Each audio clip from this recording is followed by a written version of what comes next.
শুভ্র তাড়াতাড়ি আসো, তোমাকে কতবার বললাম তাড়াতাড়ি আসবে, এরপরও কেন তুমি লেট করো প্রতিদিন? আসলে ম্যাডাম, জ্যামের মধ্যে পড়ে গিয়েছিলাম, সেজন্য একটু লেট হয়ে গেছে। চলুন আমরা যাই, মিটিং শুরু হয়ে যাবে। এতক্ষণ আমি তোমার জন্য অপেক্ষা করছিলাম, এখন আমার জন্য একটু অপেক্ষা করো। আমি ভাবছিলাম তোমার আসতে লেট হবে, সেই জন্যই প্রস্তুতি নেইনি। এখন রেডি, চলো তাড়াতাড়ি বের হতে হবে। আয়াত আজকে শাড়ি পরে এসেছে। শুভ্র খেয়াল করলো কিন্তু কিছু বলল না। আজকে আয়াতকে অনেক সুন্দর লাগছে। আয়াত এবং শুভ্র মিলে চলে গেল একটা হোটেলে। সেখানে মিটিং এর আয়োজন করা হয়েছে। তাদের অফিস থেকে কিছুটা দূরে সেই জায়গাটা। সেখানে পৌঁছানোর পর মিটিং শেষ করলো। মিটিং শেষ করার পর আয়াত শুভ্রের দিকে তাকিয়ে বলল, শুভ্র চলো আমরা একটা জায়গায় যাই, এই জায়গা থেকে একটু দূরে একটা সুন্দর পার্ক আছে, সেখানে আমরা দুজন যাই, একদম নিরিবিলি পরিবেশ। শুভ্র তখন অনেক বেশি অবাক হলো।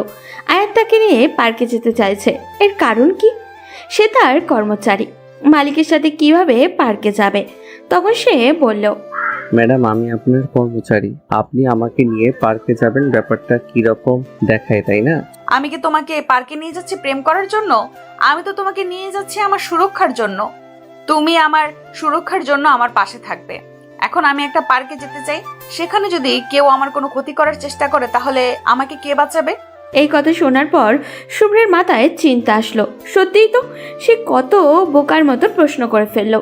তখন সে আয়াতের দিকে তাকিয়ে বলল, সরি ম্যাডাম, আসলে আমি অনেক কিছু চিন্তা করে ফেলেছিলাম, ভুল হয়ে গেছে। চলুন তাড়াতাড়ি। হ্যাঁ, তুমি আজকাল একটু বেশি চিন্তা করো, এইসব চিন্তা করে কোনো লাভ নেই। আমি তোমাকে ওই কোম্পানির ব্যাপারটাতেও বলেছিলাম, তুমি নিজের কাজ সম্পর্কে চিন্তা করো। সরি ম্যাডাম, আসলে অনেক দিন হয়েছে এখানে চাকরি করছি, এখনকার প্রতি একটা মায়া জন্মে গেছে, এই জন্য এখানে কিছু হয়ে যাবে এটা মেনে নিতে পারি না। প্রতিবাদ করতে শুরু করি, তবে এখন সেটা বাদ দিতে হবে। আচ্ছা, সেটা না হয় পরে বাদ দিবে, এখন তো চলো। এরপর তারা দুজনে চলে গেল সেই পার্কে। পার্কের পরিবেশটা দেখে শুভ্রের মনটা ভালো হয়ে গেল, কারণ অনেক সুন্দর একটা পার্ক, চারিদিকে নিরিবিলি পরিবেশ, কোনো ঝামেলা নেই। এটা দেখার পর সে চুপচাপ কিছুক্ষণ প্রকৃতির স্বাদ নিতে লাগলো। অনেকদিন এই প্রকৃতি থেকে দূরে থেকেছে সে। আয়াত তখন মনে মনে নিশানের কথা চিন্তা করছিল। আয়াত নিজের অজান্তেই শুভ্রকে প্রশ্ন করে বসে, আচ্ছা শুভ্র, কাউকে যদি প্রচন্ড পরিমাণে ভালোবেসে ফেলি তাহলে তাকে ভুলে থাকার কোনো উপায় আছে? ম্যাডাম, কাউকে প্রচন্ডভাবে ভালোবাসার মধ্যে এক ধরনের দুর্বলতা আছে, নিজেকে তখন তুচ্ছ এবং সামান্য মনে হয়, এই ব্যাপারটা নিজেকে ছোট করে দেয়। ভালোবাসা জিনিসটা কোনোদিনও বেঁধে রাখতে নেই, খোলা আকাশে উড়িয়ে দিতে হয়, যাতে সে অনেকটা জায়গা নিয়ে নিজেকে মেলে ধরতে পারে। তবে আপনার ক্ষেত্রে আগে বুঝতে হবে আপনি তাকে ভালোবাসেন নাকি তাকে আপনার ভালো লাগে। যদি আপনি তাকে ভালোবেসে থাকেন তাহলে সেটা একটা বিষয়, আর যদি আপনার ভালো লাগে তাহলে সেটা অন্য আরেকটা বিষয়। আমি বুঝতে পারলাম না, তুমি একটু বুঝিয়ে বলবে তুমি কি বলতে চাইছো? সত্যিকার অর্থে যারা ভালোবাসে তারা কোনোদিন ভালোবাসার কারণ বর্ণনা করতে পারে না, কারণ ভালো লাগার কারণ বলা যায়, ভালোবাসার কারণ বর্ণনা করা অসম্ভব। পাহাড় কেটে হয়তো হাতে নিয়ে আসা সম্ভব, কিন্তু ভালোবাসার কারণ বর্ণনা করা কোনো মানুষের পক্ষে কোনোদিন সম্ভব নয়। যদি কাউকে পছন্দ করার পেছনে তার কোনো বিশেষ কোনো গুণ আপনার চোখে পড়ে তাহলে সেটা ভালোবাসা নয়, সেটা ভালো লাগা। সেই গুণটা আপনার ভালো লাগে, কারোর রূপ দেখে আপনি ভালোবাসলেন, তার মানে তার রূপের প্রেমে আপনি পড়েছেন। আপনার ভালো লাগার পেছনে তার রূপ ভূমিকা পালন করেছে, কিন্তু যখন রূপ সীমিত হয়ে যাবে, সে বৃদ্ধ হয়ে যাবে, তার রূপ যৌবন সবকিছু ঝরে পড়ে যাবে, তখন কি হবে? তখন তো সেই গুণগুলো আপনার চোখের সামনে থেকে সরে যাবে, তখন দেখবেন আপনার তাকে ভালো লাগে না, আপনি নতুন কাউকে খুঁজে নিতে মরিয়া হয়ে পড়েছেন। হয়তো আপনার পরিস্থিতি আপনাকে নতুন মানুষের খোঁজ দেবে না, কিন্তু ওই মানুষটার সাথে থাকতে আপনার ভালো লাগবে না, তার সাথে ভালো লাগতে পারবেন না, অশান্তি শুরু হবে। কিন্তু ভালোবাসা হচ্ছে এমন একটা জিনিস যেটার কারণ বর্ণনা করা যায় না। কাউকে ভালোবাসার জন্য তার মধ্যে কোনো বিশেষ গুণ থাকা প্রয়োজন হয় না, তাকে ভালোবাসার পেছনে তার প্রতিটা জিনিস আপনার ভালো ভালো লাগতে হবে।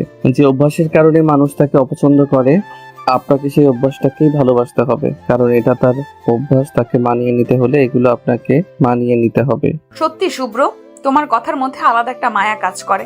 আমি বুঝতে পারি না তুমি এত সুন্দর করে কিভাবে কথা বলতে পারো। আমি তো তোমার মতো কথা বলতে পারি না।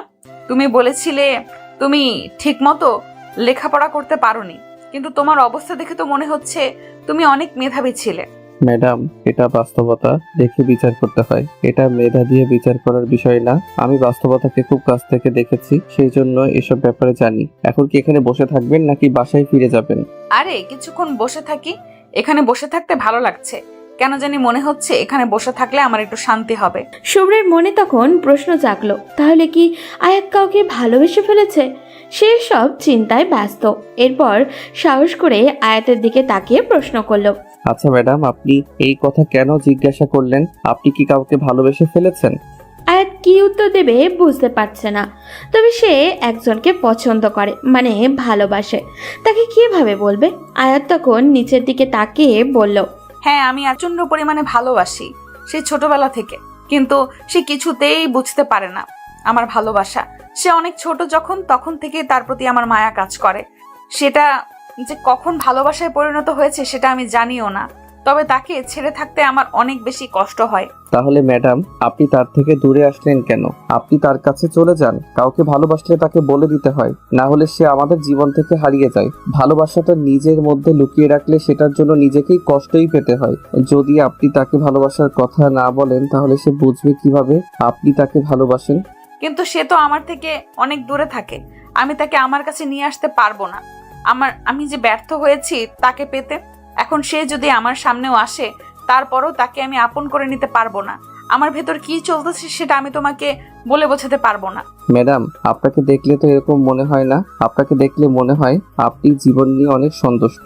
আপনার ভিতরেও যে কষ্ট আছে সেটা আজ বুঝতে পারলাম। তবে আমার মনে হয় আপনি তাকে বলে দিন, সে দূরে থাকলেও আপনার কাছে চলে আসবে। কারণ আপনাকে দেখতে একদম পরীদের মতো। আপনাকে দেখলে কোনো ছেলে অ্যাকসেপ্ট না করে থাকতে পারবে না। আপনি যাকে ভালোবাসবেন সে অনেক ভাগ্যবান হবে। আমি তো সব সময় তোমার সাথে রাগারাগি করি। আমি তো রাগি। কিভাবে বললে যে আমাকে ভালোবাসলে সে ভাগ্যবান হবে?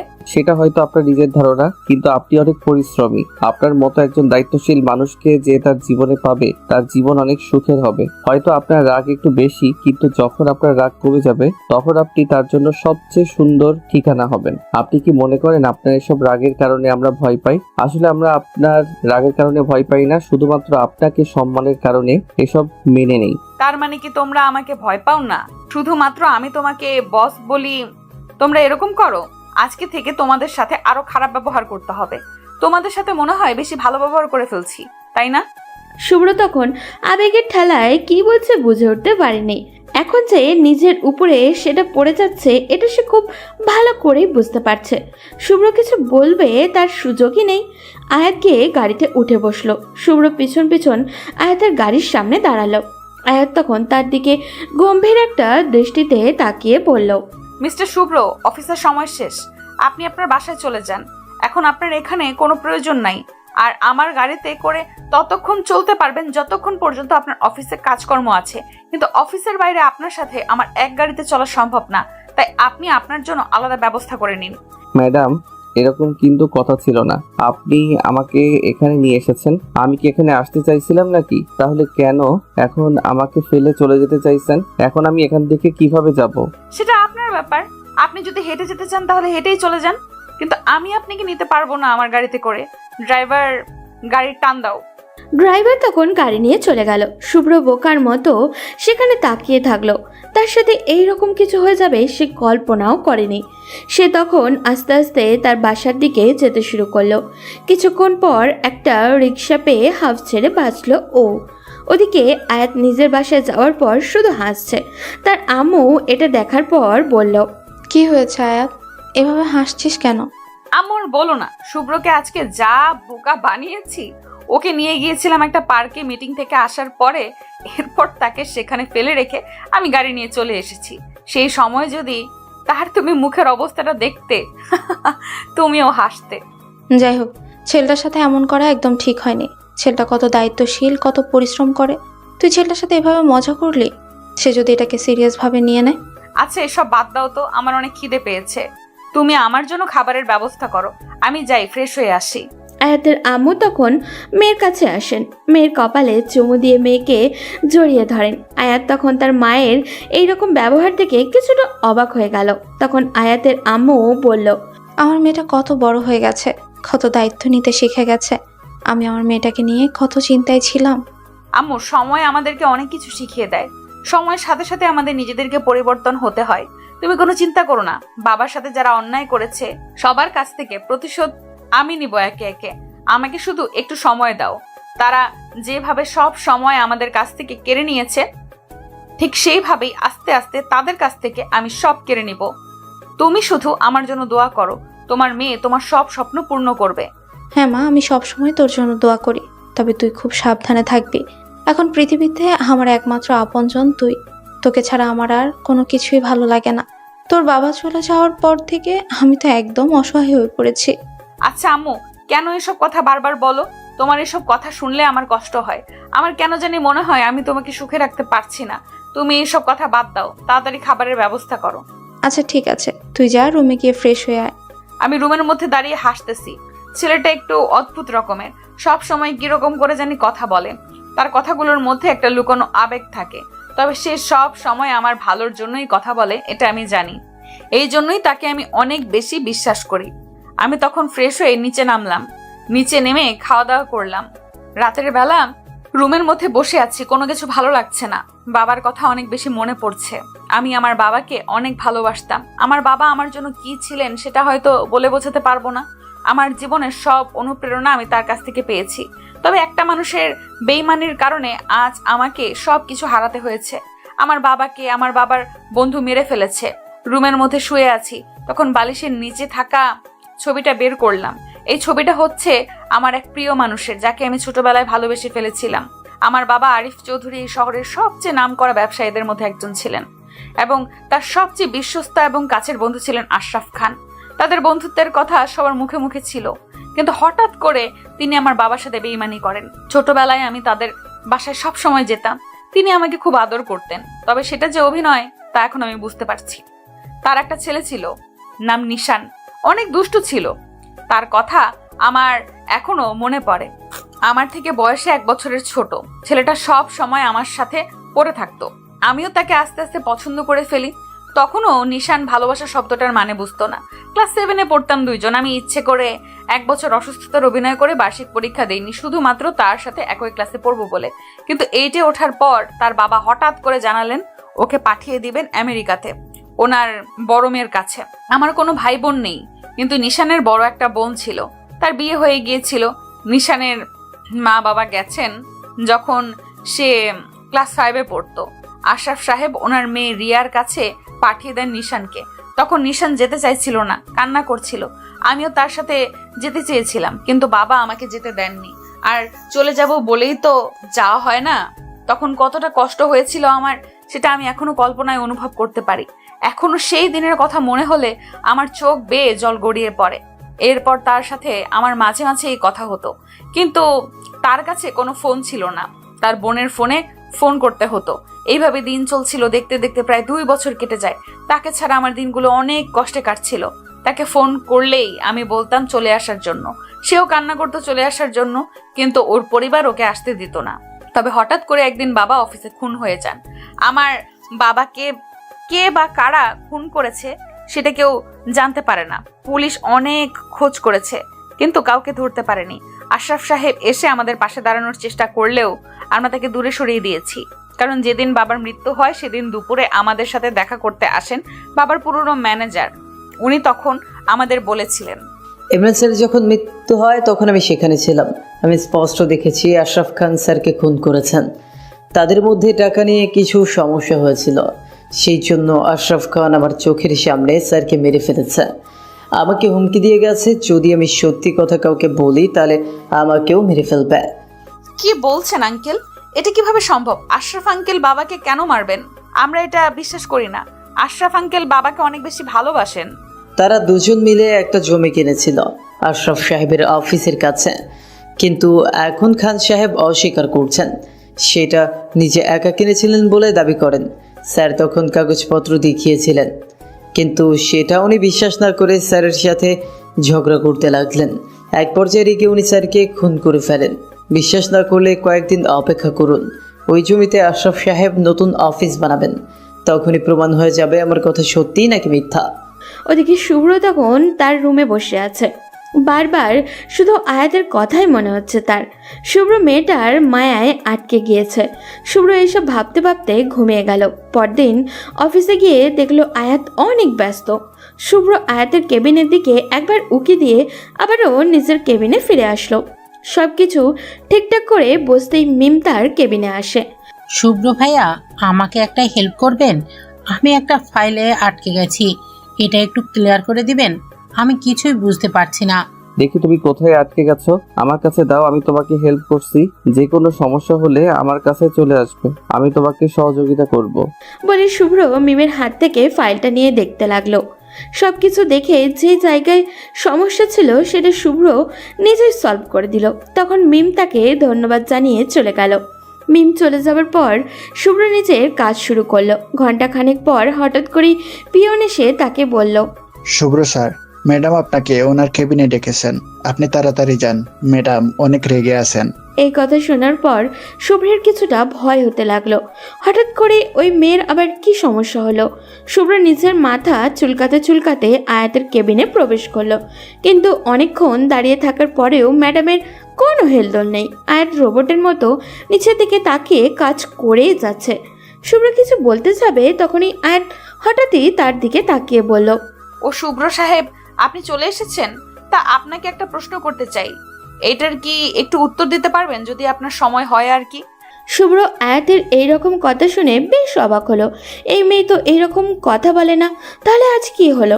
শুভ্র বেশ ভয় নিয়ে আয়াতের দিকে তাকিয়ে বলল, ম্যাম, লজ্জা দিচ্ছেন কেন? আমি আপনার অফিসের স্টাফ, আপনার যা ইচ্ছে জিজ্ঞেস করতে পারেন। আমার প্রশ্নটা হচ্ছে, আপনাকে কেন যেন অফিসে রাখা হয়েছে, এটা যদি একটু ক্লিয়ার করে বলতেন, আমি একটু জানতে চাই। আমাকে তো রাখা হয়েছে আপনাকে সহযোগিতা করার জন্য। আমি আপনার পার্সোনাল অ্যাসিস্ট্যান্ট, আপনাকে যে কোনো কাজে সহযোগিতা করার জন্য আমাকে রাখা হয়েছিল। ও, তাহলে আপনি আমাকে হেল্প করা বাদ দিয়ে কাকে হেল্প করতে ব্যস্ত হয়ে পড়েছিলেন? মেয়েদের দেখে চোখ মুখ ঠিক থাকে না, তাই না? ভুলে গেছেন আপনার কেবিনের মধ্যে একটা সিসিটিভি ক্যামেরা লাগানো আছে? আমি দেখলাম আপনি অফিসের মেয়ে স্টাফদের সাথে ঘন ঘন কথা বলেন, এর কারণ কি? শুভ্র তখন তার এই রকম কথা শুনে কিছুটা কষ্ট পেল, কিন্তু তার প্রতি আয়াতের এই রকম ব্যবহার মনে মনে খুশিও হলো। শুভ্র তখন তাকে বলল, আসলে ম্যাডাম, মিম একটা ফাইলে আটকে গিয়েছিল, সেই জন্য আমি তাকে সহযোগিতা করেছি। অফিসের উন্নতির জন্য তো আমরা একে অন্যকে হেল্প করতেই পারি। তখন আয়াত শুভ্রের দিকে রেগে এগিয়ে আসলো। শুভ্র তার ব্যবহার দেখে চুপ করে দাঁড়িয়ে আছে। আয়াত শুভ্রের সামনে এসে লম্বা নিঃশ্বাস ফেলে বলল, অফিসে সবার দায়িত্ব বুঝিয়ে দেওয়া হয়েছে, ম্যানেজার সাহেব আছেন তাদেরকে সহযোগিতা করার জন্য। তুমি আমাকে সহযোগিতা করার জন্য চাকরি পেয়েছো, কথাটা মাথায় রেখো। সরি ম্যাডাম, আমার ভুল হয়ে গেছে, পরের বার মনে রাখবো, এরকম কাজ আর করব না। বলে শুভ্র নিচের দিকে তাকিয়ে রইল। আয়াতের এমন কথায় শুভ্র ভয় পেয়ে গিয়েছিল। শুভ্রের ছোটবেলার স্বভাব, ভয় পেলে তার মুখ লাল হয়ে যায়, ঘামতে শুরু করে প্রচণ্ড। আয়াত এটা দেখার পর শুভ্রের দিকে তাকিয়ে আছে। এটা নিশানের স্বভাব ছিল, তারও ওই একই অবস্থা হতো ভয় পেলে। আয়াত তখন শুভ্রের দিকে তাকিয়ে আছে। আয়াতকে নিজের দিকে এভাবে তাকিয়ে থাকতে দেখে শুভ্র হাত নাড়ালো। আয়াত হুঁশে ফিরতেই শুভ্রকে বলল, আচ্ছা, তাহলে তুমি যাও, আর বিকেলে অফিস ছুটি হওয়ার আগে আমার সাথে দেখা করবে, কিছু গুরুত্বপূর্ণ কথা বলবো তোমাকে। ঠিক আছে ম্যাডাম। বলে শুভ্র সেখান থেকে বের হয়ে আসলো। শুভ্র নিজের কেবিনে এসে চুপচাপ কাজ করতে লাগলো। এই মেয়ের কখন কি হয় তার মাথায় ঢোকে না, এই রেগে যায় তো এই হাসে। শুভ্র কাজ করছিল, তখন রাফি আসলো তার কাছে। রাফি এসে শুভ্রর দিকে তাকিয়ে বলল, স্যার, একটা গুরুত্বপূর্ণ বিষয় জানতে পেরেছি, এটা আপনাকে বলার জন্য এসেছি। শুভ্র বুঝতে পারলো ইম্পর্টেন্ট বিষয়। আয়াত যখন সিসিটিভি ক্যামেরা লাগিয়ে রেখেছে তাহলে সব কিছু ধরা পড়ে যেতে পারে। শুভ্র তখন রাফিকে নিয়ে ছাদে গেল। এরপর তাকে জিজ্ঞাসা করলো, এবার বলো কি জানতে পেরেছো? আমার রুমের মধ্যে সিসিটিভি ক্যামেরা লাগানো, কেউ যদি সন্দেহ করে তাহলে বিপদে পড়ে যাব। স্যার, অদ্ভুত করা তথ্য হলেও সত্য এটাই, এখনকার যে ম্যানেজার সাহেব আছেন তিনি আমাদের সব কিছু অন্যদের কাছে পাচার করে দিচ্ছেন। আমাদের অনেক ক্লায়েন্টকে তিনি ইমরান সাহেবের কোম্পানিতে পাঠিয়ে দিচ্ছেন। এই কথা শোনার পর শুভ্রের মনে হলো সেই পুরনো ম্যানেজারের কথা, যিনি আয়াতের বাবার পার্সোনাল ম্যানেজার ছিলেন। তার নামই হলো ইমরান। ইমরান সাহেব মাঝে মাঝে এখানে আসেন, তবে এই ম্যানেজার কেন তার কাছে সব কিছু পাঠিয়ে দিচ্ছে? শুভ্র চিন্তিত কণ্ঠে রাফিকে বলল, ম্যানেজার সাহেবের কর্মকাণ্ড আমি অনেকদিন থেকে লক্ষ্য করেছি। তার কাজের মধ্যে ঝামেলা আছে, তুমি একটু তার উপরে নজর রাখবে। সে কি করে, কোথায় যায়, সবকিছু আমাকে এসে জানাবে। ওকে স্যার, আমি ম্যানেজারের সব কিছু দেখে নিব। কিন্তু সাব্বির আমার কাছে কল করেছিল, কালকে নতুন ডিলটা ফাইনাল হয়েছে। এখন তো আপনাকে একবার যেতে হবে অফিসে। এখন এসব সম্ভব না। সাব্বিরকে বলবে সে যেন একা সবকিছু সামলে নেয়। আমার পক্ষে যাওয়া সম্ভব নয়। তুমি ম্যানেজারের উপর ভালো করে নজর রাখবে। আর এখন আমাকে নিচে যেতে হবে, কেউ দেখে ফেললে সন্দেহ করবে আমাদেরকে। বলি শুভ্র নিচে চলে আসলো। নিচে আসার পর কেবিনের মধ্যে বসে চিন্তা করতে শুরু করলো ম্যানেজার কি করতে চাইছে। এই ম্যানেজারের সাথে ইমরান সাহেব কি সম্পর্ক, সেটা শুভ্রকে জানতেই হবে। না হলে ইমরান সাহেব আস্তে আস্তে সব কিছু দখল করে নেবেন। শুভ্র কিছুতেই হিসাব মেলাতে পারছিল না। ইমরান সাহেব নতুন করে কোম্পানি খুলে এতটা উপরে চলে গেল কিভাবে? আয়াতের বাবার মৃত্যুর পর তিনি অফিস করেছেন, কিন্তু এটা কিভাবে সম্ভব? একজন ম্যানেজারের বেতন তো এত টাকা হওয়া কোনো দিনই সম্ভব নয় যে এত বড় একটা জায়গা কিনে আবার সরকারি ঝামেলা শেষ করে কোম্পানি দাঁড় করাবেন। কিছুতেই কিছু মিল ছিল না। শুভ্র তখন চিন্তায় পড়ে গেল। ইমরান সাহেবের ব্যাপারে সব কিছু জানতে হবে। অফিস ছুটি হওয়ার আগেই শুভ্র চলে গেল আয়াতের সাথে দেখা করতে। তখন আয়াত শুভ্রকে বলল, আমি তোমাকে যে জন্য ডেকেছিলাম সেটা হচ্ছে আমি আশরাফ খান এবং তার কোম্পানিকে শেষ করে দিতে চাই। তুমি আমাকে এমন একটা বুদ্ধি দাও যাতে আমি তাদেরকে শেষ করে দিতে পারি। এই কথা শোনার পর শুভ্রের হাত পা কাঁপতে শুরু করলো। তখন শুভ্র আয়াতের দিকে তাকিয়ে বলল, ম্যাম, আমি আপনাকে আগেও বলেছি, এখনো বলছি, এটা বন্ধ করুন। কেউ কাউকে হিংসা করে কোনোদিন কিছু করতে পারে না। আপনি আপনার জায়গা থেকে কাজ করছেন, আমরা সবাই পরিশ্রম করছি। একদিন আপনি এমন একটা জায়গায় যাবেন যেটা কেউ কল্পনাও করতে পারবে না। কিন্তু আপনি কেন অন্যের ব্যবসাকে হিংসা করবেন? তারা আমার চিরশত্রু, তাদেরকে শেষ করে দিতে হবে, না হলে আমি কোনোদিন কিছু করতে পারবো না। তারা যতদিন বেঁচে থাকবে ততদিন আমার শান্তি নেই। এই ব্যাপারে আমি আপনাকে কোনো সহযোগিতা করতে পারবো না, কারণ আমি কোনো অন্যায় কাজের সাথে কাউকে জড়িয়ে দিতে পারবো না। আপনি যদি আমাকে চাকরি থেকে বের করে দেন, এরপরেও আমি এই কথাটাই বলবো। এরই মধ্যে সেখানে ইমরান সাহেবও ঢুকলেন।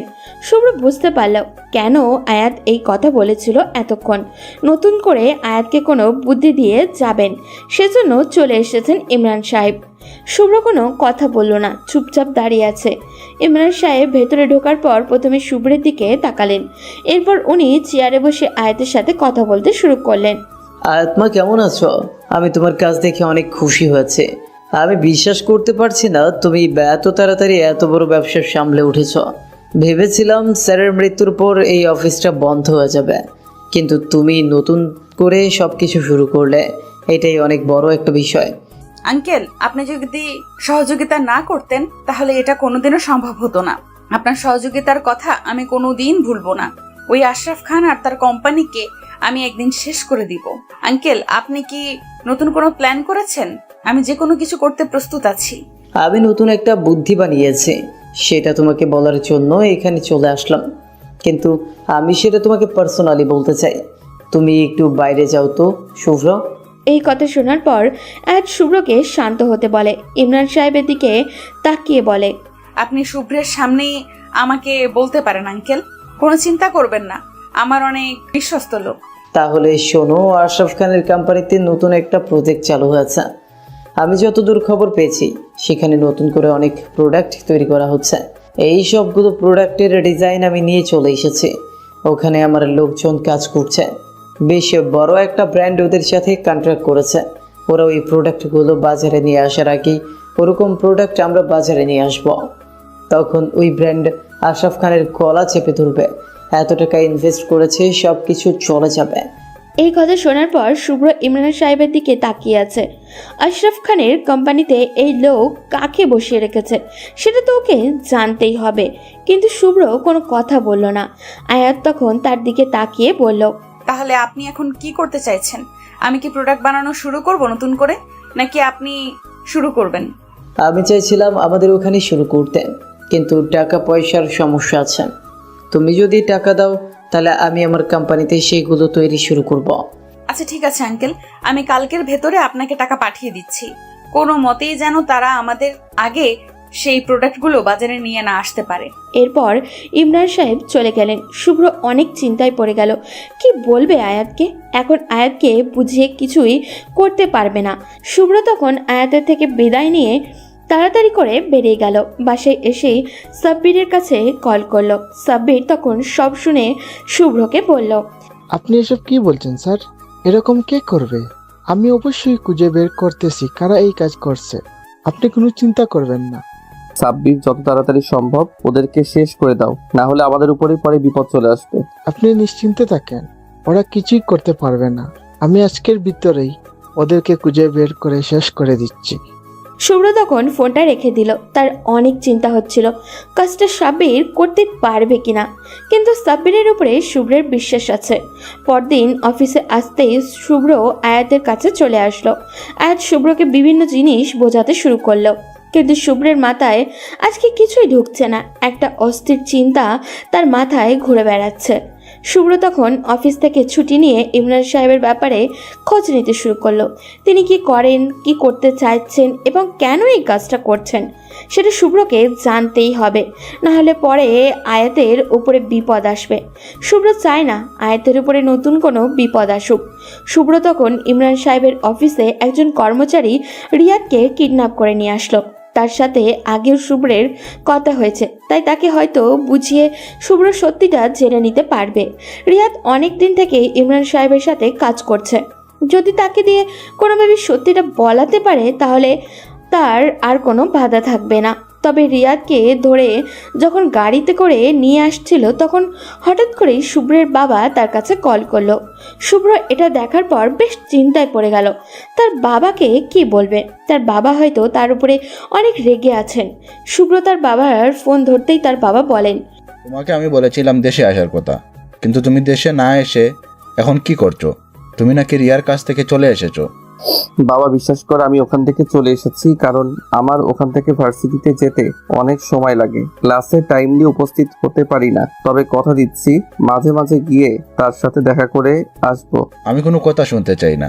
সে তোমাকে নিয়ে অনেক চিন্তায় আছে, তাই তুমি তার ওখানে চলে যাও। দরকার নেই ভালো ভার্সিটিতে পড়ার। যেখানে ছিলে সেটাই অনেক ভালো ভার্সিটি, তাই তোমার ব্যাপারে আমি কোনো রিস্ক নিতে চাই না। বাবা, আমি নিশ্চিন্তে পড়াশোনা করতে চাই, তোমরা একটু আমাকে শান্তি দাও, আমার আর এসব ভালো লাগছে না। ঠিক আছে, কিন্তু আমি কতদিন থেকে অপেক্ষা করছি তোমার জন্য। সাব্বির কি একা সব কিছু সামলাতে পারবে নাকি? তোমাকে কতবার বললাম তোমার বন্ধু এখানে আসে, তুমিও চলে আসো, এসে অফিসের দায়িত্বটা বুঝে নাও, কিন্তু না, তোমার এতে মাথা ব্যথা নেই। একা পরের ছেলেটা আর কতটুকু করবে? তুই কোনো চিন্তা কর না, সাব্বির একা সবকিছু সামলাতে পারবে। ওকে আমি বলে দিয়েছি সবকিছু, আর আমি আগামী বছরই ফিরে আসবো। বলে শুভ্র তার বাবার ফোন রেখে দিল। এরপর রিয়াদকে নিয়ে চলে আসলো একটা বাড়িতে। এখানে নিয়ে আসার পর রিয়াদের সামনে বসলো। কিছুক্ষণ পরে রিয়াদের জ্ঞান আসলো, কারণ শুভ্র তাকে অজ্ঞান করে নিয়ে এসেছে। রিয়া তখন শুভ্রকে দেখে বেশ অবাক হয়ে গেল। শুভ্র তখন বলল, রিয়া, তুমি ভয় পেও না, আমি তোমাকে মারার জন্য এখানে নিয়ে আসিনি। তোমাকে যদি বলতাম তুমি আমার সাথে আসো তাহলে তুমি আসতে না, সেই জন্য তোমাকে জোর করে এখানে নিয়ে এসেছি। কিন্তু শুভ্র ভাই, তুমি কেন আমাকে এখানে তুলে নিয়ে এসেছো? তোমার সাথে তো আমার কোনো শত্রুতা নেই, তাহলে কেন এখানে নিয়ে এসেছো? আমার কি কোনো ভুল হয়েছে? আমি তোমার কাছ থেকে কিছু সত্যি জানার জন্য এখানে এসেছি, তাই তুমি প্লিজ আমাকে সত্যি কথাগুলো বলো, আমি আর থাকতে পারছি না। সত্যি কথা? শুভ্র ভাই, তুমি বলো, আমি জানলে অবশ্যই তোমাকে বলবো, কিন্তু তুমি এরকম করে আমার দিকে তাকিয়ে আছো কেন? আমার অনেক ভয় হচ্ছে। শুভ্র তখন রিয়াদের আরো কাছে এগিয়ে বসলো। এরপর বলল, তুমি আমাকে শুভ্র নামে চিনলেও আমি আসলে শুভ্র নই, নিশান খান। নাম শুনেছো হয়তো, আশরাফ খানের একমাত্র ছেলে। আমি সেই নিশান। আমাকে আমার বাবা ভয় পেয়ে বিদেশে পাঠিয়ে দিয়েছিলেন। যখন বাবার শত্রুরা বারবার বাবাকে এবং আরিফ আঙ্কেলকে মেরে ফেলার জন্য হুমকি দিচ্ছিল, যখন তারা সেটাতে সক্ষম না হয়, তারা পরিবারের দিকে হাত বাড়ানোর প্ল্যান করে, আর সেই জন্য বাবা ভয় পেয়ে আমাকে আপুর কাছে পাঠিয়ে দিয়েছিলেন। আমি ফিরে এসেছি গত বছর, কিন্তু বাবা এই ব্যাপারে কিছুই জানেন না। আমি এখানে এসেছি আয়াতের ভুল ভাঙানোর জন্য। আমার বাবা তার বাবাকে খুন করেছেন, এই বিষয়টা ইমরান সাহেব বলেছেন আয়াতের কাছে। রিয়াদ, তুমি আমাকে সত্যি করে বলো, ইমরান সাহেব কি প্ল্যান করেছেন, আর এসবের পেছনে ইমরান সাহেবের হাত আছে কিনা? ভাই, সত্যি বলছি, আমি এসবের কিছুই জানি না, আমাকে ছেড়ে দিন। আমি এসব কথা আপনাকে বলতে পারবো না। ইমরান সাহেব যদি এই কথাটা জানতে পারে তাহলে আমাকে শেষ করে ফেলবে, তাই প্লিজ আমাকে ছেড়ে দাও। দেখো, আমি তোমার সাথে ভালো ব্যবহার করছি বলে ভেবো না যে আমি তোমাকে খারাপ কিছু করব না। তুমি আমাকে সত্যি কথা বলে দাও, যদি নিজের জীবন বাঁচাতে চাও, যদি এই বন্দুকের গুলি থেকে বাঁচতে চাও, তাহলে সত্যি কথা বলে দাও। আমাকে চাইলেই তুমি মারতে পারবে ভাই, এতে আমার কোনো আপত্তি নেই, কিন্তু বিশ্বাস করো, আমি যদি সত্যি কথা বলি তাহলে আমার সব কিছু শেষ হয়ে যাবে। ইমরান সাহেব আমার পরিবারের সবাইকে মেরে ফেলবে, আমি আমার পরিবারের মানুষকে হারাতে পারবো না। তুমি কোনো চিন্তা করো না রিয়া, তোমার পরিবারের কিছুই হবে না। তুমি আর আমি ছাড়া এই কথাটা পৃথিবীর কেউ জানবে না, তাই তুমি আমাকে সব সত্যি কথা বলো। রিয়াদ তখন অনেক ভয় পেয়ে গেছিল। শুভ্র তাকে বোঝালো, তখন সে শান্ত হলো। শুভ্রের দিকে তাকিয়ে বলল, আমাকে ক্ষমা করে দিবেন ভাই, আসলে আমিও এসবের সাথে জড়িত, তবে আমি কাউকে খুন করিনি। আমি জানতাম কে খুন করেছে, কিন্তু টাকার কারণে মুখ বন্ধ করে রেখেছিলাম। তোমার বাবার সাথে সবাই বেইমানি করেছে, যেরকম বেইমানি করেছে আরিফ সাহেবের সাথে। আসলে আরিফ সাহেব এবং তোমার বাবা মিলে এমনভাবে ব্যবসা করছিলেন যার ফলে অন্য কোম্পানিগুলো তাদের হিংসা করত। তারা কোটি কোটি টাকা ইনকাম করেছিলেন। এটা দেখার পর ইমরান সাহেব শান্তিতে থাকতে পারছিলেন না, কারণ তিনি নিজে কিছু একটা করতে চেয়েছিলেন, কিন্তু কিছুই করতে পারছিলেন না টাকার অভাবে। তখন তিনি ছিলেন আরিফ সাহেবের ম্যানেজার এবং আমি সেখানকার সামান্য একজন কর্মচারী। আমি সব জানতাম, সেই জন্য ইমরান সাহেব আমাকে তার সাথে রেখেছিলেন। ইমরান সাহেব মূলত তার কিছু লোকজন দিয়ে তোমার বাবা এবং আরিফ সাহেবকে হুমকি দিতে শুরু করেন।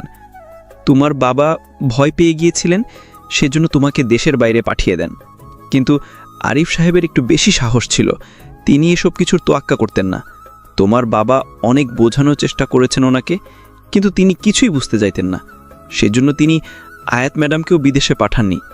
একদিন ইমরান সাহেব অনেক টাকা চুরি করতে গিয়ে ধরা পড়ে যান আরিফ সাহেবের হাতে। আরিফ সাহেব সবার সামনে তাকে বের করে দেওয়ার হুমকি দেন। এর 2 দিন পর আমরা অফিসে কয়েকজন কর্মচারী বাসায় ফেরার প্রস্তুতি নিচ্ছিলাম। তখন হঠাৎ করে আরিফ সাহেবের রুম থেকে চিৎকার শুনে দৌড়ে গিয়ে দেখতে পাই ইমরান সাহেব আরিফ সাহেবকে মেরে ফেলেছেন। এটা দেখার পর অনেক বেশি ভয় পেয়ে যায় সবাই। তবে আমাকে রেখে বাকি যে 2 জন কর্মচারী ছিল তাদের 2 জনকে মেরে ফেলেন ইমরান সাহেব এবং আমাকে বলেন তাড়াতাড়ি ওই 2 জন কর্মচারীকে লুকিয়ে ফেলার জন্য। আমাকে অনেক টাকার লোভ দেখানো হয়। আমি সেদিন লোভ সামলাতে পারিনি, সেজন্য টাকাগুলো নিয়ে ওই কর্মচারীদেরকে নদীতে ভাসিয়ে দিয়েছিলাম। এরপর একটা মিথ্যা নাটক সাজানো হয়, যেখানে তোমাদের অফিসের পাশে নতুন একটা প্রজেক্ট ছিল। ইমরান সাহেব সেটাকে ঘুরিয়ে এমন একটা প্ল্যান বানিয়ে ফেলেন যে এটা 2 জন মিলে কিনেছিলেন এবং সেটাতে তোমার বাবা অস্বীকার করতেছেন। সেজন্য তোমার বাবার সাথে তর্ক করতে গিয়ে আরিফ সাহেব খুন হয়েছেন। সেটা আয়াত বিশ্বাস করে ফেলে, কারণ আয়াত অনেক আতঙ্কের মধ্যে ছিল। বাবার মৃত্যুর কারণে তার হিতাহিত জ্ঞান ছিল না। যে যেটা বলেছে সেটাই বিশ্বাস করেছে। যে সন্দেহের তালিকায় ছিল না তাকেও সন্দেহ করেছে। আর ইমরান সাহেব তো এমনভাবে সব প্ল্যান করেছেন যেন তাকে কেউ সন্দেহ না করে। তিনি মাঝখান থেকে এই মামলার সাক্ষী বনে যান যে তিনি সরাসরি খুন করতে দেখেছেন। অফিসে সিসিটিভি ক্যামেরা চেক করলে দেখা যায় মৃত্যুর 10 মিনিট আগে তোমার বাবা বেরিয়ে গিয়েছিলেন আরিফ সাহেবের রুম থেকে। এরপর সিসিটিভি ইচ্ছাকৃতভাবে বন্ধ করে দেওয়া হয়। তারা সেটাকেই অস্ত্র বানিয়ে সিসিটিভি ফুটেজ পুলিশের কাছে দেয়, কিন্তু পুলিশ এটা গ্রহণ করে না। তবে আয়াত সেটা বিশ্বাস করে নিয়েছিল এবং সে আশরাফ সাহেবের সাথে খারাপ ব্যবহার করতে থাকে। এই পরিস্থিতির সুযোগ পেয়ে ইমরান সাহেব আয়াতের পরিবারের বিশ্বস্ত হয়ে ওঠেন। তিনি আয়াত এবং তার মাকে বিভিন্নভাবে সহযোগিতা করতে থাকেন। এখন পর্যন্ত তারা বিশ্বাস করে যে ইমরান সাহেব কিছু করেননি, কিন্তু ইমরান সাহেব প্ল্যান করেছেন যখন আয়াত ব্যবসাটা বড় করে ফেলবে তখন তিনি আয়াতকে শেষ করে দিয়ে ওই অফিসটা দখল করে নেবেন। এই কথা বলে রিয়াদ কান্না করতে শুরু করলো। শুভ্র চুপচাপ রিয়াদের দিকে তাকিয়ে আছে। ছেলেটা ভুল করে ফেলেছে টাকার লোভে পড়ে, সেটা শুভ্র বুঝতে পারছে, কিন্তু শুভ্রের তার প্রতি রাগ হলো। শুভ্র তখন তাকে বলল, রিয়া, তুমি অনেক বড় একটা ভুল করেছো। তুমি অন্যায় কাজে সহযোগিতা করেছো। তবে আমি তোমাকে একটা সুযোগ দিতে চাই। তুমি যদি ভালো পথে ফিরে আসতে চাও তাহলে আমি তোমাকে সুযোগ দিব, কিন্তু যদি বেইমানি করার চেষ্টা করো তাহলে কিন্তু শেষ করে দিব। তুমি কি ভালো পথে ফিরে আসতে চাও? রিয়া তখন শুভ্রের দিকে তাকিয়ে কান্না করতে শুরু করলো। সে নিজের অন্যায়ের জন্য অনুতপ্ত। শুভ্র তখন তাকে বলল, তোমাকে কোনো চিন্তা করতে হবে না। ইমরান সাহেব এই ব্যাপারে কিছু জানবে না। আমি তোমার পরিবারের সেফটির নিশ্চয়তা দিলাম। এখন বলো, তুমি যদি ভালো করে ফিরে আসতে চাও তাহলে আমি তোমাকে সহযোগিতা করব। হ্যাঁ ভাই, আমি ভালো পথে ফিরে আসতে চাই। আমি আর এভাবে থাকতে চাই না। দিনের পর দিন ইমরান সাহেবের এরকম অত্যাচার আমার আর ভালো লাগতেছে না। একটার পর একটা অন্যায় করে যাচ্ছেন, কিন্তু কেউ কিছু বলতে পারছে না। আমার সব কিছু জিম্মি করে রেখেছেন। এখন আমি কিছু করতে চাইলেও আমার পরিবারের কথা বলে আমাকে হুমকি দেয়।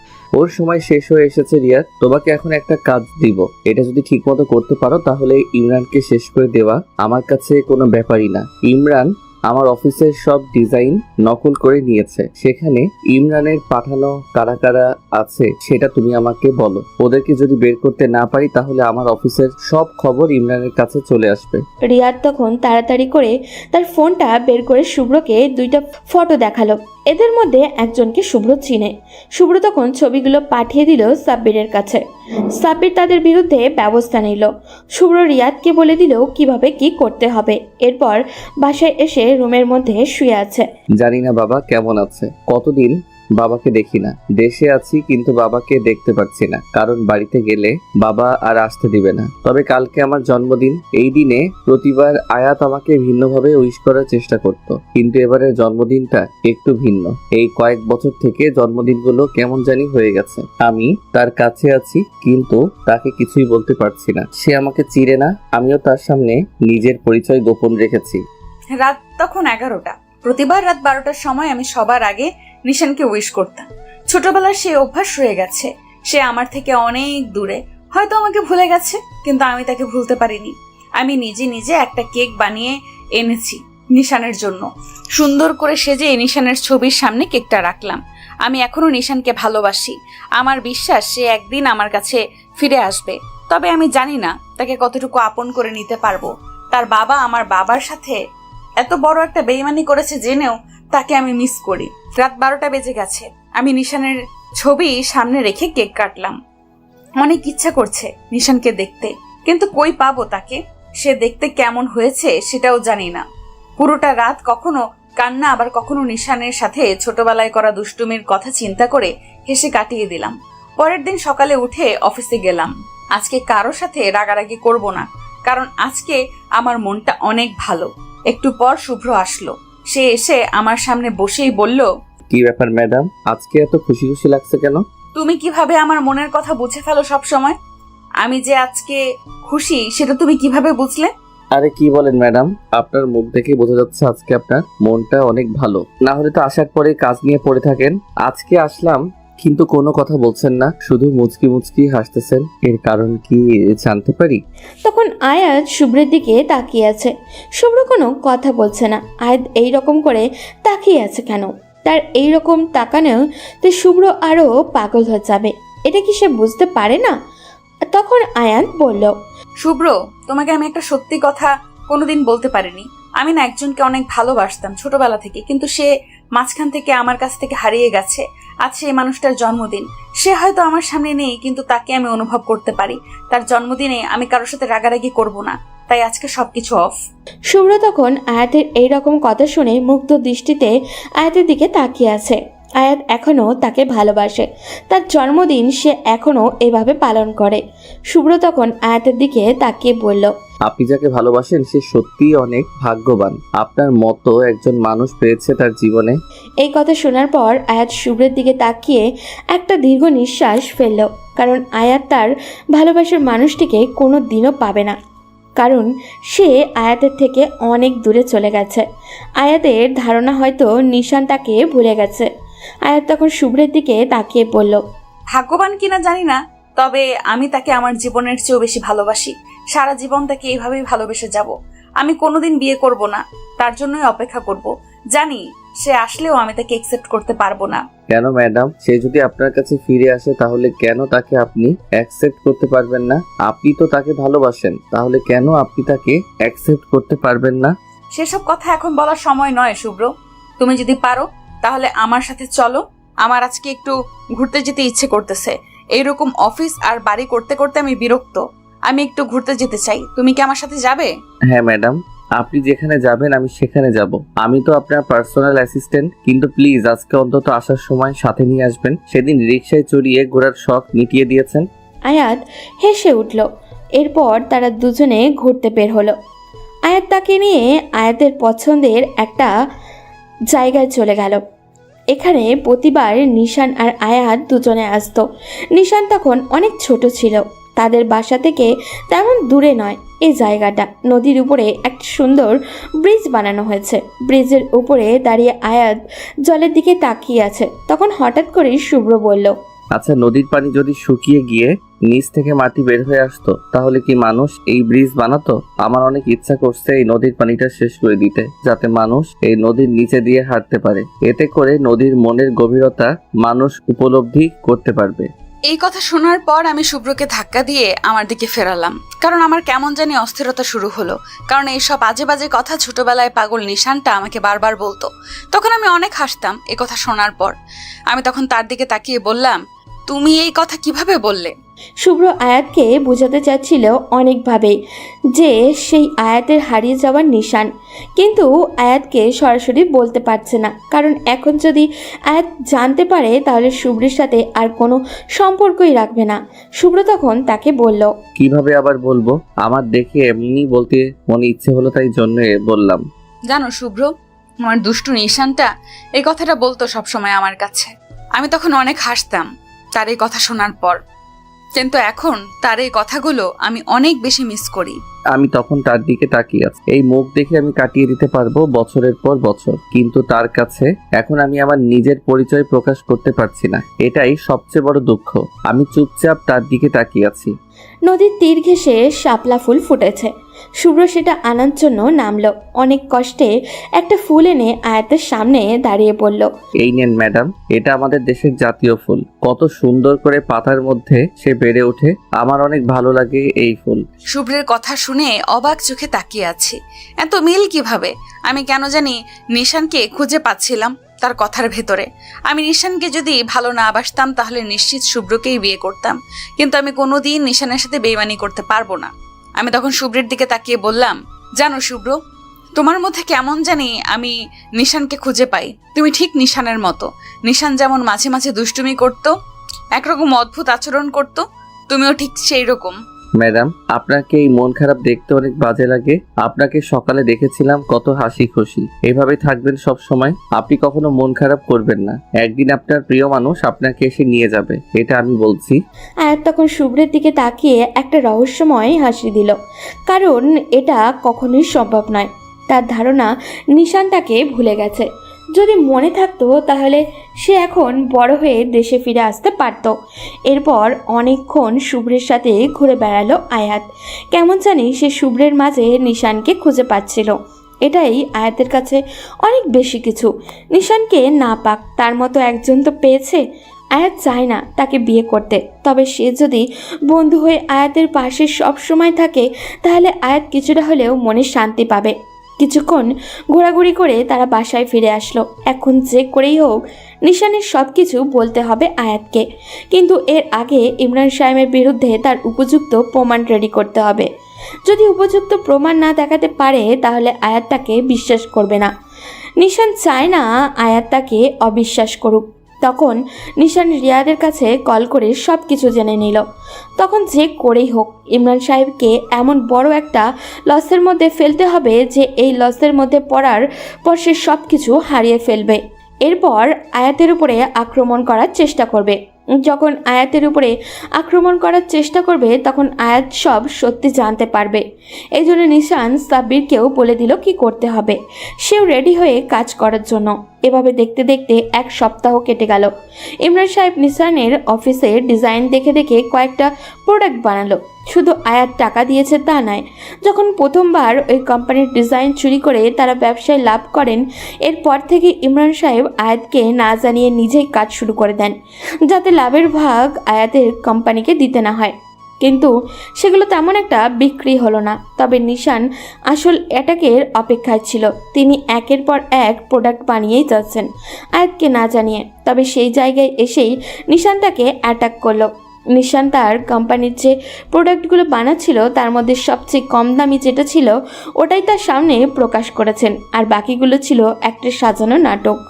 কারণ নিশান জানতো ইমরান সাহেব তার কোম্পানির ডিজাইন কপি করবেনই, তাই নিশান আসল প্রোডাক্টগুলো লুকিয়ে রেখে কিছু কপি প্রোডাক্ট ডিজাইন করে বের করলো। আর ইমরান সাহেব তার পাতা ফাঁদেই পা দিল। তিনি প্রথমবার লাভ করে, লাভের কারণে দ্বিতীয়বার একই প্রোডাক্ট বানালেন। আর এই সময়ে নিশান তার কোম্পানির মেইন প্রোডাক্টগুলো বাজারে আনলো। যখনই বাজারে এই মাল আসলো তখনই ইমরান সাহেবের প্রোডাক্টগুলো মূল্যহীন হয়ে পড়ল।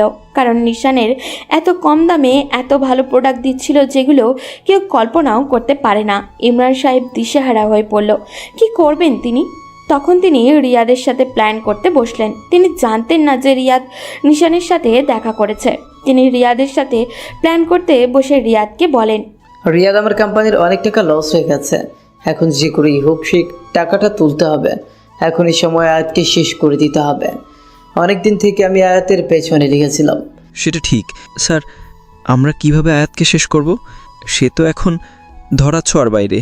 ব্যবসার সব কিছু এখন সে নিজেও বুঝে। এখন থেকে এভাবে শেষ করে দেওয়াটা সম্ভব নয়। আমি তার ব্যবসা ধ্বংস করে দেওয়ার কথা বলছি না, আমি তাকে ধ্বংস করে দেওয়ার কথা বলছি। তাকে শেষ করে দিলে তার ব্যবসা এমনিতেই আমার কাছে চলে আসবে। আমি সব কিছু দখল করে নিব। কারণ আয়াতের আর কোনো আত্মীয় স্বজন বলতে শুধু তার মা আছে, আর তার মা এগুলো কোনোদিন সামলাতে পারবেন না। কিন্তু এর আগে আমাকে আয়াতকে শেষ করতে হবে। আর আয়াতকে শেষ করার জন্য সবচেয়ে ভালো দিন হচ্ছে আয়াতের বাবার মৃত্যুর দিন। যেদিন আমি আরিফ সাহেবকে মেরে ফেলেছিলাম, সেদিন থেকে আয়াত তার বাবার মৃত্যুবার্ষিকী পালন করে। ওই দিন সে তার বাবার কবরের পাশে যায় তার মাকে নিয়ে। সেখান থেকেই আমরা আয়াতকে কিডন্যাপ করে নিয়ে এসে মেরে ফেলব। কিন্তু স্যার, ওখানে মেরে ফেলে দিলে কি সমস্যা? এভাবে নিয়ে এসে মেরে ফেলার কারণ কি? যদি ওখানে শেষ করতে যায় আর মানুষ দেখে ফেলে তাহলে আরও একটা ঝামেলা হবে। আমি চাই না কেউ দেখুক। আমি তাকে নদীর ধারে যে পুরনো বাড়ি আছে ওখানে এনে শেষ করে দিব। ওকে স্যার, তাহলে আমি রেডি হয়ে যাচ্ছি। ওর কোম্পানিটা যদি আমাদের দখলে নিয়ে আসতে পারি তাহলে আমাদের আর কোনো চিন্তা থাকবে না। আমরা অনেক টাকার মালিক হয়ে যাব রাতারাতি। হ্যাঁ রিয়াদ, এই কাজটা তোমাকেই করতে হবে। আমি ওর সাথে থাকবো, চিন্তা করো না। আমাদের কোনোদিন কোনো কষ্ট করে ইনকাম করতে হয়নি। আরিফ সাহেবকে মেরে এই জায়গায় এসেছে, এখন তার মেয়েকে মেরে ফেলে আরও অপরের জায়গায় চলে যাব। ওকে স্যার, আপনি নিশ্চিন্ত থাকতে পারেন। আমি ওকে ওই দিনই তুলে নিয়ে আসব। ইমরান সাহেব একদম নিশ্চিন্ত হয়ে পড়েছিলেন তার কাজ হয়ে যাবে এটা ভেবে। এদিকে রিয়াদ তখন নিশানের সাথে দেখা করলো। রিয়াদ নিশানের সাথে দেখা করে বলল, ভাই, এটাই সুযোগ। তোমাকে কিছু একটা করতে হবে। হায়াতকে তারা তুলে নিয়ে গিয়ে মেরে ফেলার প্ল্যান করেছে। এখান থেকে ইমরানকে শেষ করে দিতে হবে। তোমাকে কোনো চিন্তা করতে হবে না রিয়াদ, আমি সব ব্যবস্থা করে নিব। আয়াতকে তারা কিছুই করতে পারবে না। তুমি শুধু সময় মতো আমাকে সবকিছু জানিয়ে দিবে, আর তুমি যেরকম বলেছো সেটা সেরকমই করবে। ওকে কিডন্যাপ করে নিবে। কিন্তু ভাই, আমার অনেক ভয় করছে। যদি ওখানে নিয়ে যাওয়ার পরেই আয়াতকে তারা মেরে ফেলে তাহলে কি হবে? তুমি ইমরানকে চেনো না, মুহূর্তের মধ্যেই তার মতামত পাল্টে যেতে পারে। লাইফে রিস্ক না নিলে কোনো কিছুই হয় না, তাই আমাদেরকেও রিস্ক নিতে হবে। তুমি তোমার কাজটা করে যাও, এই দিকটা আমি দেখতেছি।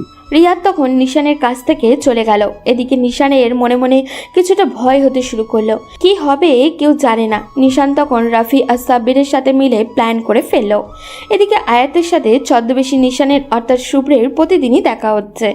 আয়াত আগের থেকে কেমন জানি পাল্টে গেছে। আগে আয়াত মাঝে মাঝেই শুভ্রের ওপরে রাগ করলেও এখন একদমই সেটা করে না।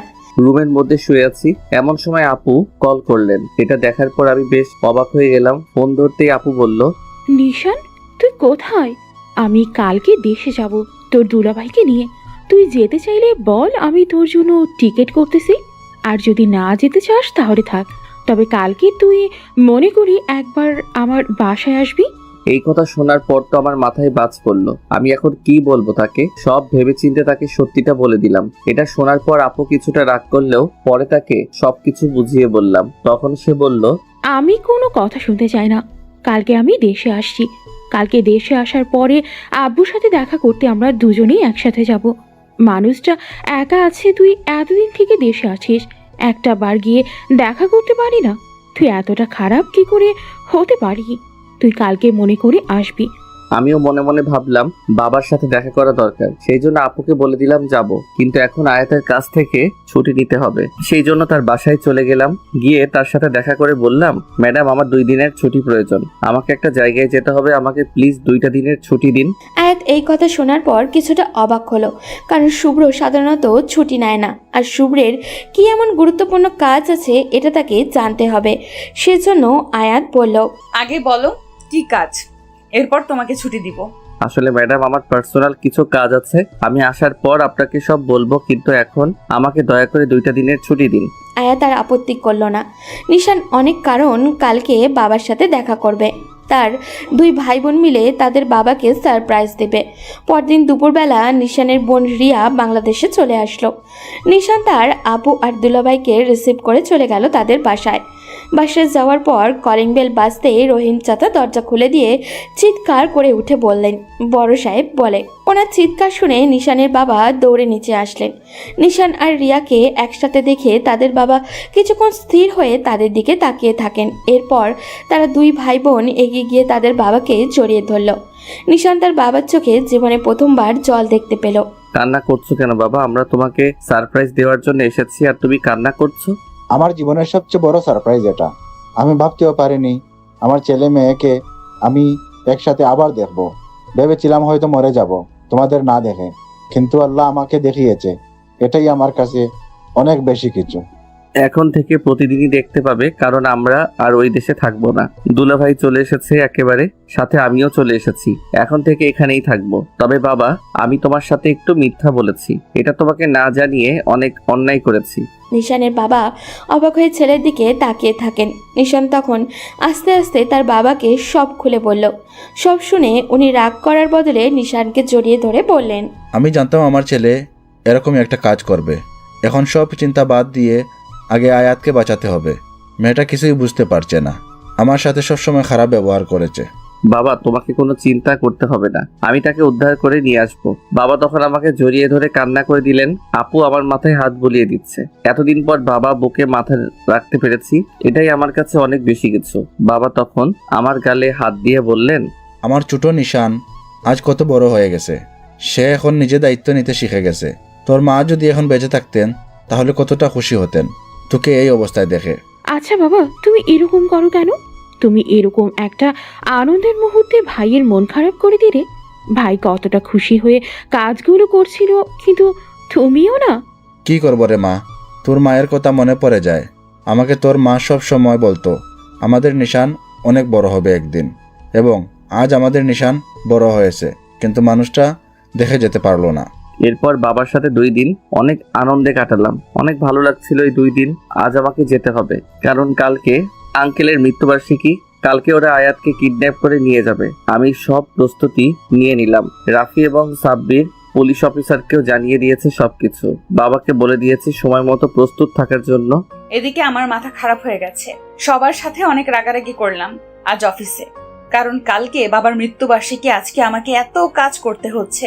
2 দিন শুভ্র না থাকার কারণে এলোমেলো হয়ে গেছে সবকিছু।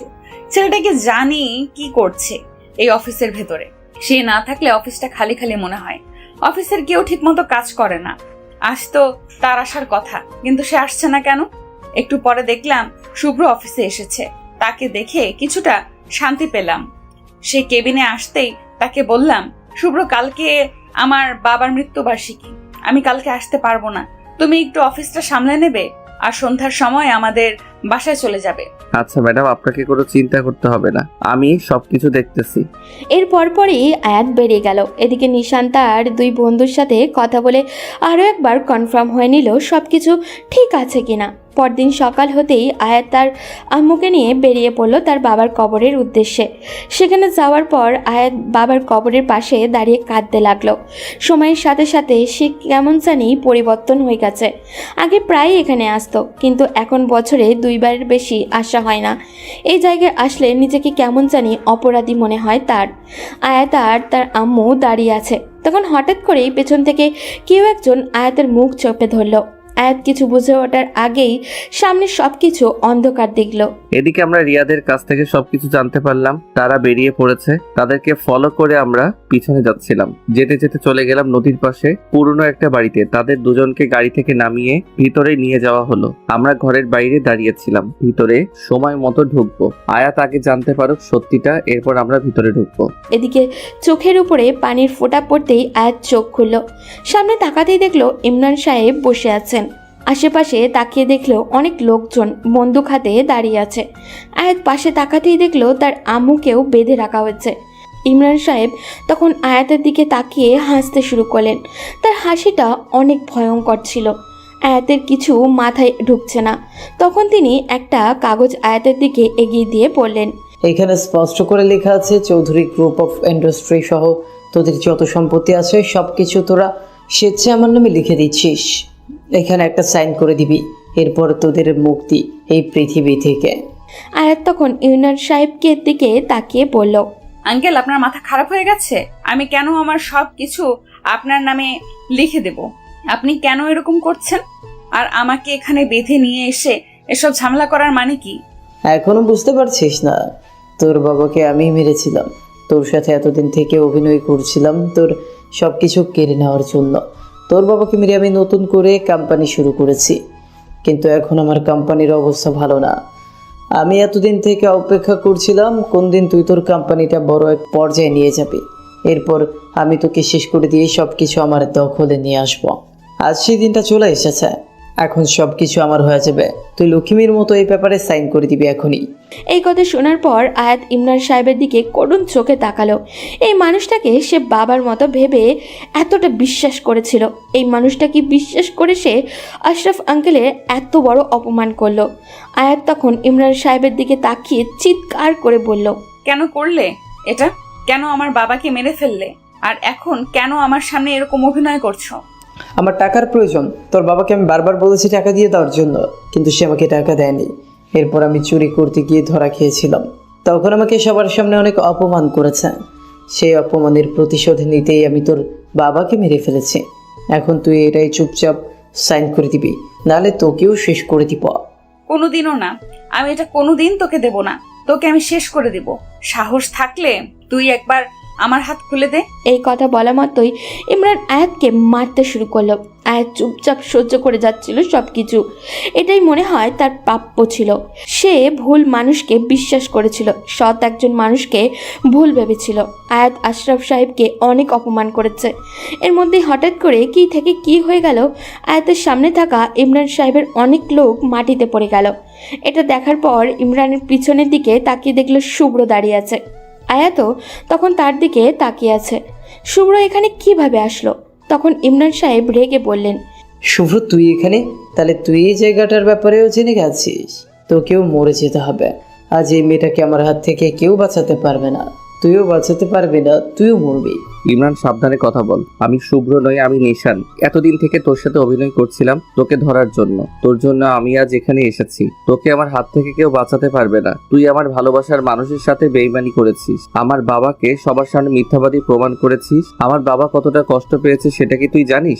এই কথা শোনার পর আয়াত যেন আকাশ থেকে পড়ল। সে এতদিন থেকে তার নিশানের কাছ থেকে চিনতেও পারল না কিভাবে সে এত বড় ভুল করলো। আয়াত তখন নিশানের দিকে তাকিয়ে কান্না করে দিয়েছে। নিশান তখন তাদেরকে মারতে শুরু করলো। সাথে সাথে রাফি এবং আরও একটা ছেলে পুলিশ নিয়ে সেখানে চলে এসেছে। ইমরান সাহেব হঠাৎ করেই আয়াতকে গুলি করতে যাবেন, তখনই আয়াতের পাশে দাঁড়িয়ে থাকা ইমরান সাহেবের ম্যানেজার রিয়াদ ইমরান সাহেবের মাথায় গুলি করে দেয়। ইমরান সাহেব সঙ্গে সঙ্গে মাটিতে পড়ে ছটফট করতে লাগেন। তখন রিয়াদ ইমরান সাহেবের সামনে গিয়ে পড়ল, তোর কারণে আমাকে অন্যায় হতে হয়েছে। তুই আমাকে টাকার লোভ দেখিয়ে এই অন্যায় পথে নিয়ে এসেছিস। আরিফ সাহেবকে মেরে ফেলতে তোকে সহযোগিতা করে আমি অনেক বড় অন্যায় করেছিলাম। আজ তোকে মেরে ফেলে সেই অন্যায়ের প্রায়শ্চিত্ত আমি করলাম। তোর মতো যত লোক এই পৃথিবীতে বেইমানি করবে সবাইকে এভাবেই মরতে হবে। পুলিশ তখন একে একে সবাইকে অ্যারেস্ট করে নিল। আয়াত নিশানের দিকে তাকিয়ে আছে। নিশান তখন আয়াতের কাছে এসে আয়াতের হাত খুলে দিল। হাত খুলে দিতেই আয়াত নিশানকে জড়িয়ে ধরে কান্না করে দিল।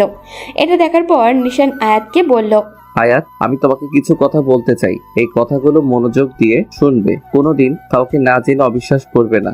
যারা তোমার আপনজন, একদম কাছের মানুষ, তারা তোমার সাথে সহজে বেইমানি করবে না। টাকার জন্য যারা সম্পর্ক রাখে তারা সহজেই বেইমানি করে ফেলতে পারে। আমার বাবা তোমার বাবাকে সত্যিই বন্ধু হিসেবে ভালোবাসতেন এবং আমার বাবা কোনোদিন তোমার বাবার সাথে বেইমানি করেননি। তাই তুমি আমার বাবাকে ভুল বুঝে অনেক বড় একটা অন্যায় করেছো। আর আমার জীবনের নিরাপত্তার কথা চিন্তা করে আমার বাবা আমাকে বিদেশে পাঠিয়ে দিয়েছিলেন।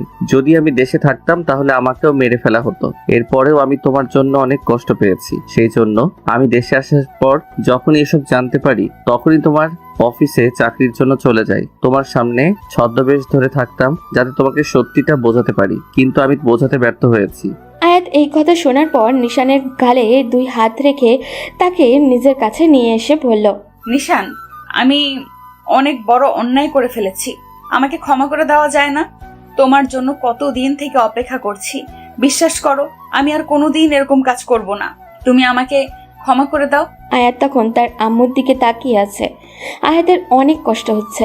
আয়াত তখন তার আম্মুর কাছে গিয়ে বলল, আম্মু, তুমি নিশানকে বোঝাও না, আমি তাকে এছাড়া বাঁচবো না। কেন এরকম করছে? আয়াতের আম্মু কোনো কথা বলছে না। তখন নিশান আয়াতের কাছে আসলো, এসে আয়াতকে জড়িয়ে ধরলো। আয়াত এই বুকে মাথা রাখার জন্য কত দিন অপেক্ষা করেছে, কত রাত কান্না করেছে, তার হিসেব নেই। বাবা বাসায় আছেন? চলো আমি তোমাকে আমার বাবার কাছে নিয়ে যাব। আন্টি, আপনিও চলেন। আমার অনেক লজ্জা লাগছিল আঙ্কেলের কাছে যেতে, কারণ তার সাথে আমি অন্যায় করেছি। তাকে অনেক অপমান করেছি, না জেনে না বুঝে। জানি না তিনি আমাকে ক্ষমা করবেন কিনা। তবে দরকার হয় আমি তার পায়ে ধরে বসে থাকবো। বাসায় পৌঁছার পর কলিং বেল বাজানোর সাথে সাথে দরজা খুলে দিল রিয়া আপু। তিনি এসে আমাকে জড়িয়ে ধরলেন যেন কিছুই হয়নি, আগের মতো সবকিছু আছে। তার সাথে কথা বলা শেষ করে ভেতরে যেতেই দেখতে পেলাম আঙ্কেল বসে আছেন। আমি তার সামনে গিয়ে দাঁড়ালাম। তিনি আমার দিকে একটু তাকালেন, এরপর আবার নিচের দিকে তাকালেন। আমি তখন আঙ্কেলের সামনে বসে তার পা ধরে বললাম, ওই আঙ্কেল, আমাকে কি ক্ষমা করে দেওয়া যায় না? আমি তো তোমার মেয়ের মতোই, ভুল করে ফেলেছি। তুমি কি আমাকে ক্ষমা করবে না? ওই লোকটা আমাকে ভুল বুঝেছিল, আমার মাথা ঠিক ছিল না। বাবার জন্য অনেক কান্না করছিলাম, তখন তোমাকে ভুল বুঝে অনেক কথা বলে ফেলেছি। তুমি আমাকে ক্ষমা করে দাও না। আঙ্কেল আমার দিকে তাকালেন। আমার অনেক ভয় করছিল। আঙ্কেল আমার সামনে দাঁড়িয়ে কঠিন গলায় বললেন, যদি আমাকে বাবা বলে রাখতে পারিস, আমার এই পাগল বিয়ে করতে পারিস, তাহলে আমি তোকে ক্ষমা করব, না হলে কোনোদিন ক্ষমা করব না। এই কথা শোনার পরে আমি তার বুকে ঝাঁপিয়ে পড়লাম। আমার অনেক অস্বস্তি হচ্ছিল তাকে জড়িয়ে ধরতে। এতদিনের সব কিছু জেনেও কিভাবে এত সহজে ভুলে গেলেন সেটা বুঝতে পারলাম না। কান্না করে তাকে বললাম, বাবা, আমি ভুল করে ফেলেছি, আমাকে ক্ষমা করে দাও। আর কোনোদিন এরকম কাজ করব না, না বুঝে কোনোদিন তোমাকে কোনো কথা বলবো না। কোনো কথা শুনতে চাই না। আজকে আমি আমার ছেলের সাথে তোর বিয়ে দিতে চাই। আজকেই আমি তোকে আমার ঘরে নিয়ে আসতে চাই। কে বেআইন? আপনার কোনো আপত্তি আছে? না ভাইজান, আপনি যখন বলছেন আজকে, তাহলে আজকেই হবে। আপনি যেটা বলবেন সেটাই। একটা কথা শুনে রাখবেন বেআইন, বিয়ের পর কিন্তু এখানে থাকতে হবে। এখান থেকে যাওয়ার কোনো প্ল্যান যদি করেন তাহলে কিন্তু মেনে নিব না। এখানে থাকতে হবে দুজনকে। এই দুষ্টু নিশান, আমাকে ক্ষমা করে দিও। আমি আমার ছোটবেলার খেলার সাথে নিশানকে চাই, তার থেকে আমাকে বঞ্চিত করো না প্লিজ। তখন নিশান তাকে বলল, দৌড়ো, এসব কথা বাদ দাও তো। যা হবার তা হয়ে গেছে, এখন সামনের দিন নিয়ে চিন্তা করো। আচ্ছা, একটা কথা জিজ্ঞাসা করি, তুমি কি আমাকে চিনতে পারোনি একটাবারের জন্য? আমার বারবার মনে হতো তুমি নিশান, কিন্তু তখন তুমি এমন একটা অভিনয় করতে আমার মাথা ঘুরে যেত। তবে আমি যে আবার আমার নিশানকে পেয়ে গেছি, এটাই আমার কাছে অনেক বেশি কিছু। শুধু নিশানকে পেলেই তো হবে না, নিশানের জন্য নতুন করে আরো একটা নিশান নিয়ে আসতে হবে তো। তখন আয়াত লজ্জায় নিশানের বুকে মাথা লুকালো। নিশানও পরম আবেশে তার প্রিয়তমাকে জড়িয়ে ধরল। আয়াত নিশানের বুকে মাথা দিয়ে শান্তি খুঁজে নিল। এভাবেই তারা যেন সারা জীবন চলতে পারে এই প্রার্থনা করবেন। আজ এই পর্যন্তই। দেখা হবে পরবর্তী কোনো গল্পতে।